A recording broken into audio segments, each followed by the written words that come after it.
അസ്സലാമു അലൈക്കും വറഹ്മത്തുള്ളാഹി വബറകാതുഹു. Question answer. പരലോക ജീവിതത്തിൻ്റെ ഒന്നാമത്തെ കവാടം ഖബറിൻ്റെ ജീവിതമാണ്, അതായത് ബർസക്കിൻ്റെ ജീവിതം.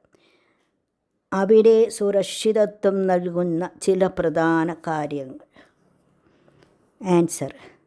നബി സല്ലല്ലാഹു അലൈഹി വസല്ലം ഖബറിലെ പല അദാബുകളും നബി സല്ലല്ലാഹു അലൈഹി വസല്ലത്തിന് കാണിക്കപ്പെട്ടു.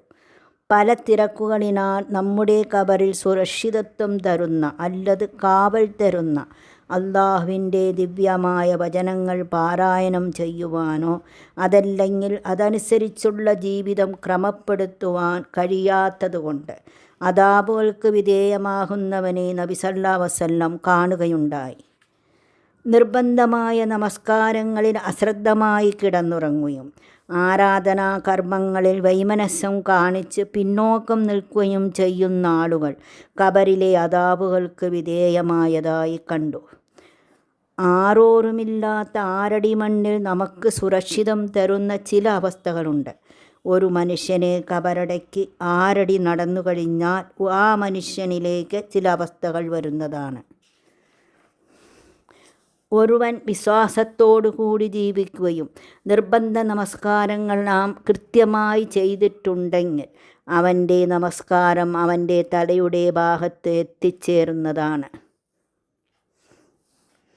അള്ളാഹുവിൻ്റെ മാർഗത്തിൽ പ്രയാസം അനുഭവിച്ചുകൊണ്ട് അവൻ അനുഷ്ഠിച്ച വ്രതാനുഷ്ഠാനങ്ങൾ അവൻ്റെ വലതുഭാഗത്തും നിർബന്ധമായി ചെയ്ത സക്കാത്ത് അവൻ്റെ ഇടതുഭാഗത്തും താൻ പ്രവർത്തിച്ചിട്ടുള്ള നന്മയായിട്ടുള്ള ഏത് കാര്യങ്ങളും, അതായത് കുടുംബ ബന്ധങ്ങൾ ചേർക്കുക തുടങ്ങിയ കാര്യങ്ങൾ, നാം നൽകുന്ന ദാനധർമ്മങ്ങൾ, സദാചാരപരമായ മര്യാദയോടുള്ള പെരുമാറ്റങ്ങൾ, സുഹൃതങ്ങൾ, ഇതുപോലെയുള്ള കാര്യങ്ങൾ നമ്മുടെ കാൽച്ചുവട്ടിൽ എത്തിച്ചേരുക തന്നെ ചെയ്യും.